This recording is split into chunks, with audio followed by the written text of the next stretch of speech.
Give me the Bible, star of gladness gleaming, to cheer the wanderer lone and tempest-tossed.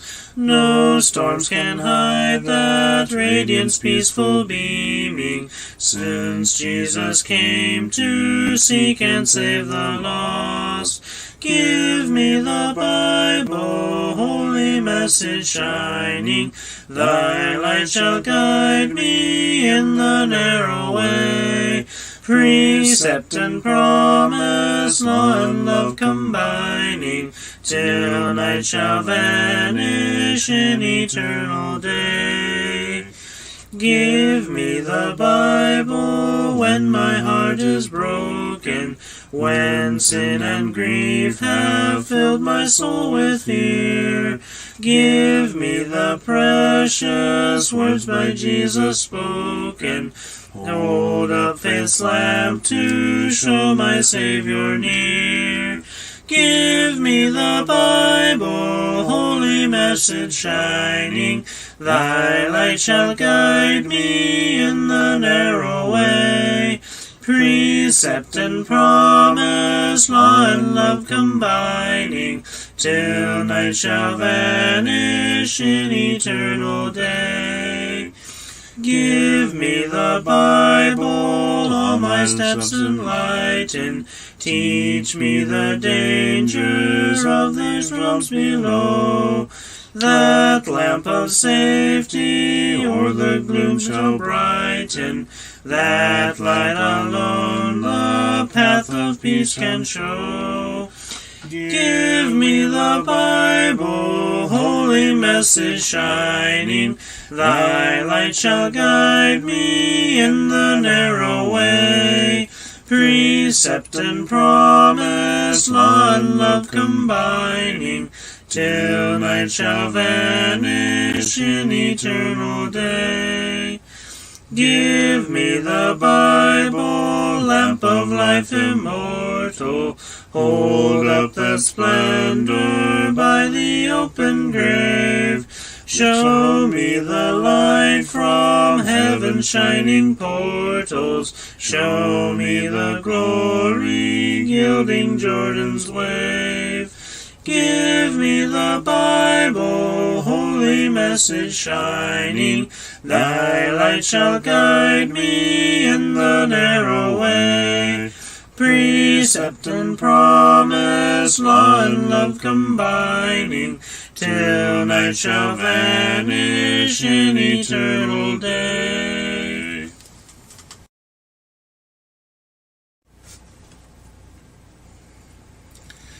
Break thou the bread of life, dear Lord, to me, as thou didst break the loaves beside the sea. Beyond the sacred page, I seek thee, Lord.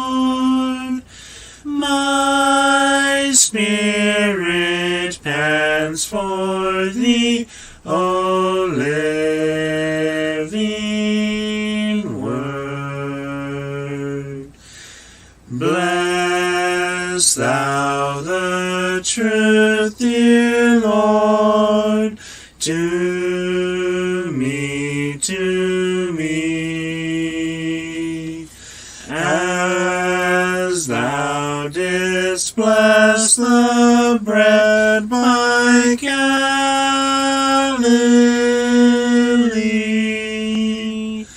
Then shall all bondage cease, all fetters fall, and I shall find my peace, my all in all.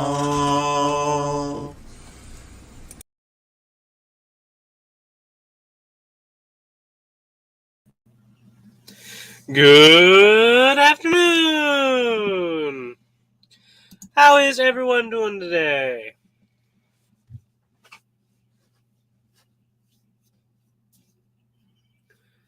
We're having a wonderful day over here. The weather's nice.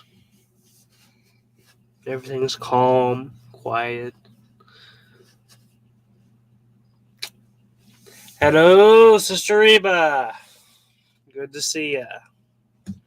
Hey, I can put glasses on too.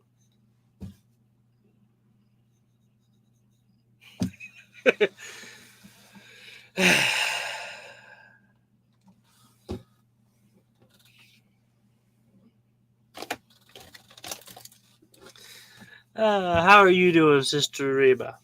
I hope and pray your back is feeling better today.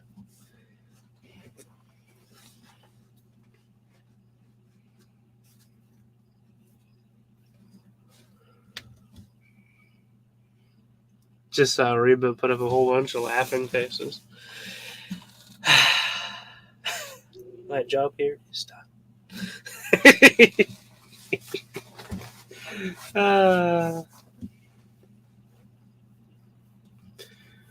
That's hilarious. So Facebook tells me that 3 people are viewing, and StreamYard says 1 person is viewing.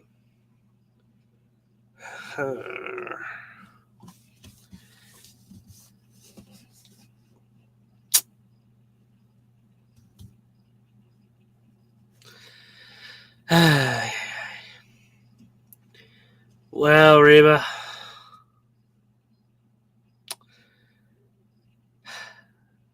that's a bummer. Well, at least it's a little better, I suppose, but I really do wish it would get better.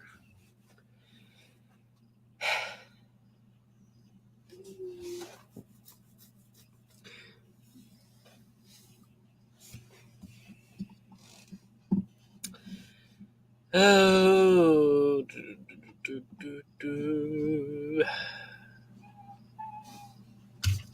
It's been a little while since I've been here able to do Noontime Nuggets.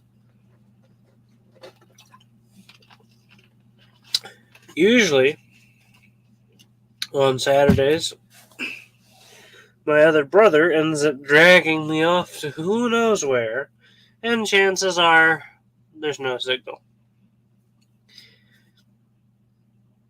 Yeah. Or we're smack in the middle of doing something, like loading a trailer when I'm supposed to be live. So,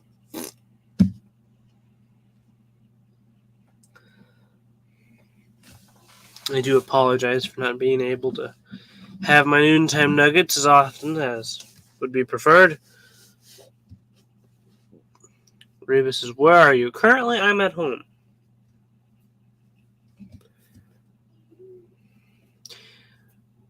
Unless you're asking where we're at in Proverbs. I suppose there's probably many ways you could take that.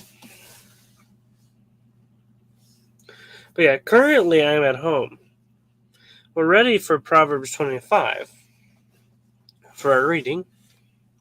I'm located in the office.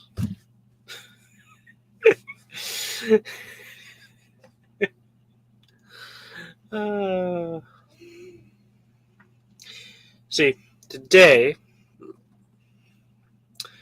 Amos drugged Dad to the local swap meet again. Now, as Reba knows from last night, I was down there at the swap meet all yesterday. Well, it's a 3-day ordeal. I think today is the last day Amos is going to be there.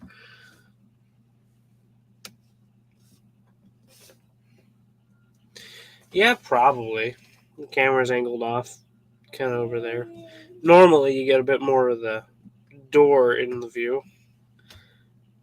But,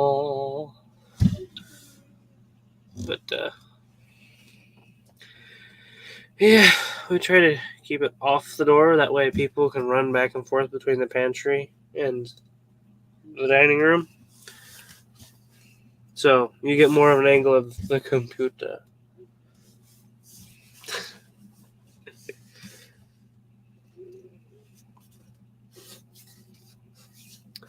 She says, it just looks unfamiliar. I guess a different view.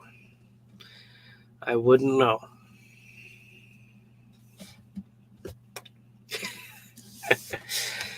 Anywho, so, yeah. Amos drug Dad down to the swap meet. And then left me at home to do work around the house and to go live. Which I'm thankfully I'm able to do.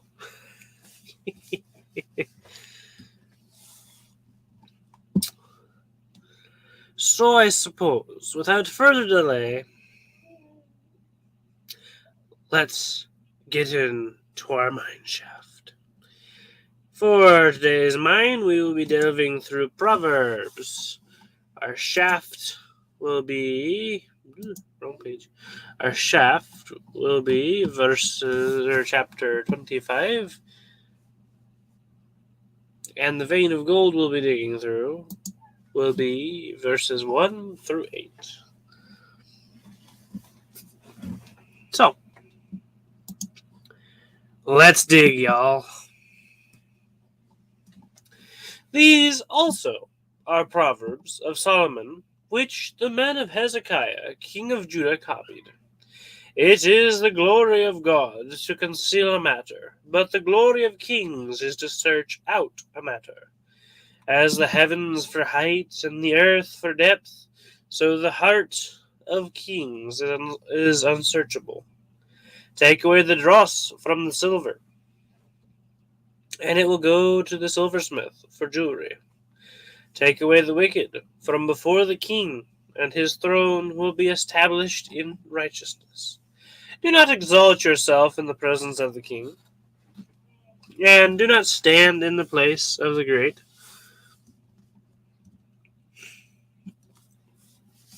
For it is better that he say to you, come up here, than that you should be put lower in the presence of the prince whom your eyes have seen. Do not go hastily to court, for what will you do in the end when your neighbor has put you to shame? Proverbs 25, 1 through 8.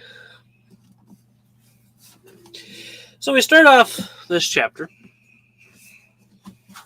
this proverb, with a bit of a dedication and kind of a background. And it also works as a timestamp. It says, now these proverbs here, which proceed afterward, are of Solomon, which the men of Hezekiah, king of Judah, copied. So they tell us who wrote them, Solomon. That's good to know. And it tells us who copied them and when. The men of Hezekiah, king of Judah, copied. And so that gives us a bit of a timestamp. We can know from the history of Judah when Hezekiah was, and that gives us a general idea of when these were rewritten down again, when they were copied. So it proceeds into the actual Proverbs. And our first one tells us the glory of God and the glory of kings. The glory of God is to conceal a matter. This is to hide it, to keep it secret. But the glory of kings is to search out a matter. They find it, pursue it to the utter end, and they make judgments upon what they do find. God, being all-knowing, doesn't have to try to hunt and search out a matter. He already knows it. And it's well within his rights to conceal any answer that he wants to. But, on the other side of the coin, the glory of the kings is to search out a matter. Kings don't know everything, and when a problem is presented to them, what do they gotta do? Well, first I gotta understand why it happened, who did it, when it happened, what's it about. They gotta hunt and they gotta ask all these questions to reach the end of the matter. So, a king that searches out these judgment problems, it is his glory to search it. God, it's his glory when he conceals it.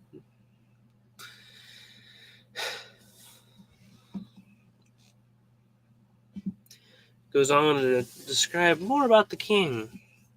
As the heavens for height, earth for depth, so the heart of the king is unsearchable. For an average person, you walk in before a king. Imagine that, Reba. Walking in front of a king. You walk in and you're in front of a king. You may get to know this king very well, but it's difficult. It's very, very, very hard to know the true and pure intentions of a king. You can't know the depth of his heart. You don't know what it is. Because when you're sitting there eating dinner with him, he could have a facade on his face, being all noble. It's not until you get behind closed doors that the king becomes an entirely different person. So, for the heavens for height and the earth for depth, so the heart of the king is unsearchable. You will not search out all of his heart, his mind, his intentions. You will never reach the end.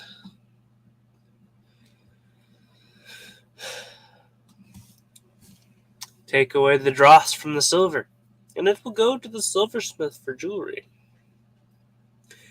When you take away the impurities out of something, that something can be used, like the silver.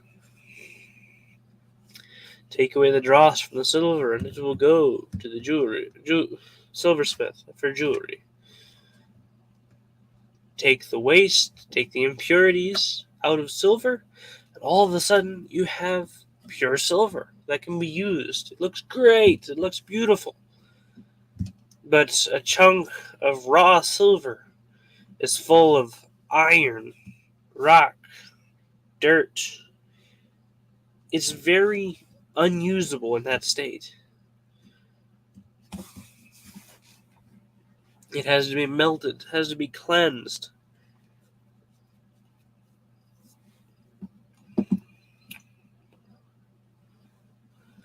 Take away the wicked from before the king, and his throne will be established in righteousness. When you remove the wicked counselors, the wicked advisors, the wicked princes, the wicked nobles. I have contact inside. Not right now. When you remove all of these, the wicked people from around the king, there's no one to influence him to be wicked. Thus, a good king will stay good. He will be established in righteousness. It will be his bedrock, his foundation, because there's no one to give him bad advice. There's no one to be an example to him of wicked things. So Solomon says, you remove the wicked from in front of the king, and the king will be pure. Simple as that. This works for the everyday individual. You remove those wicked friends from next to your heart. You take them out. You remove the wicked coworkers. You distance them. Keep them at arm's length. Do not look to them for examples. And what will happen?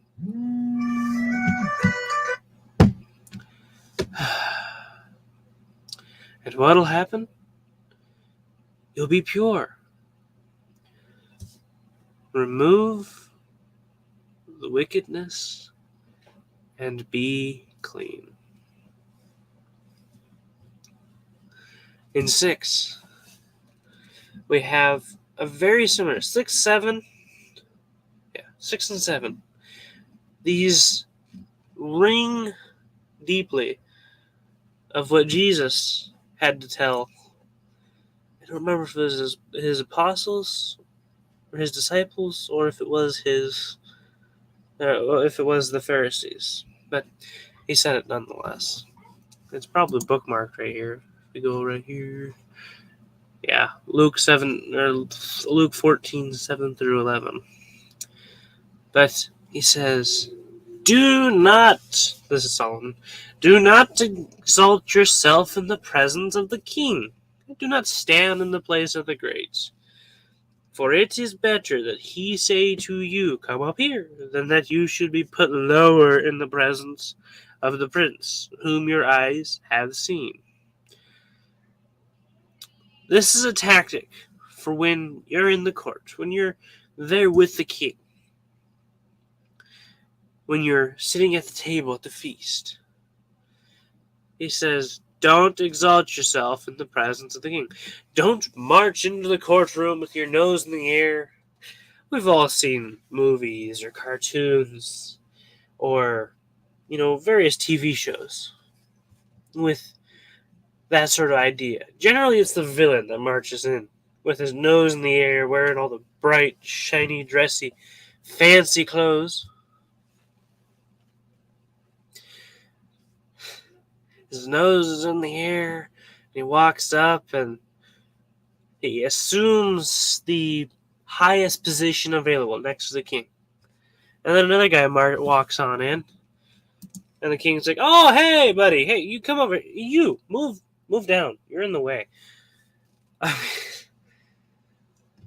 That's the scenario we're talking here.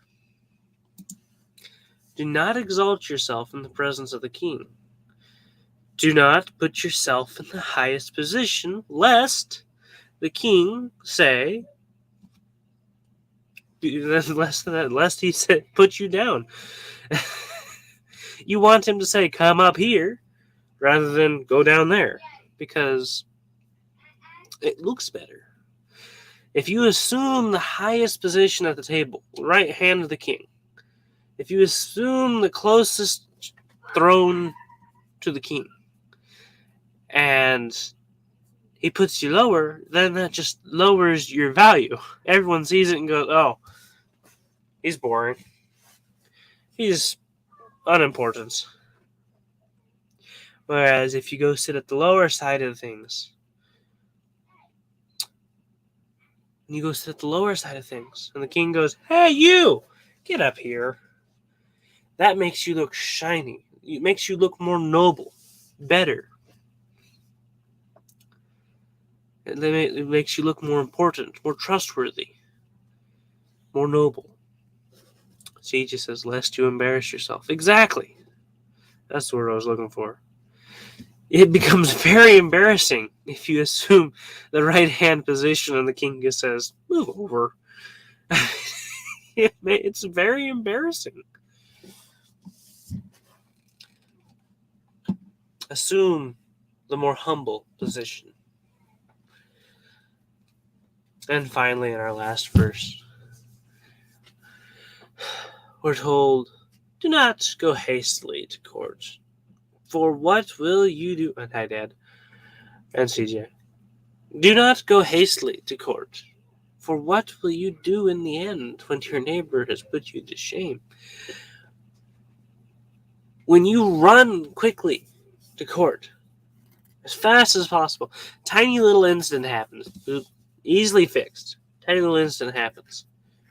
And you go, "Well, I'm taking you to court." And you take him to court. In your haste, you have no good case. It's just not going to happen. So by the time you finish, the neighbor is like, "Dude, this could have been fixed easily. We didn't have to run through all this. We didn't have to work through all the court legalities." And the judge is like, "Well, buddy, you're a goober. Your neighbor's right." Simply put, don't rush to court. it's not going to end well. Try to work things out without the court involved, because that's a lot of legalities to work through, a lot of time to burn. And if you're rushing there on a 5-cent issue, you're wasting a lot of people's time and you're not fixing the true problem. And you're going to end up looking like an idiot by the time you're finished. Don't run hastily to court.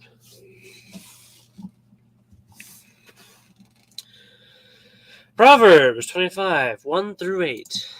There be gold in them there pages.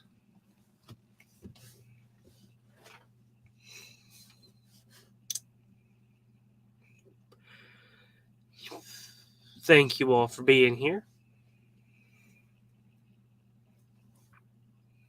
Till we meet again, God bless you all. Love ya. Bye-bye. CJ, this is the original format. There is no nugget rundown.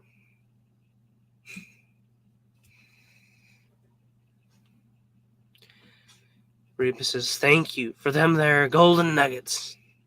You're very welcome, Reba. Till we meet again, God bless you all. Say it again, because it's true. Love ya. Bye-bye.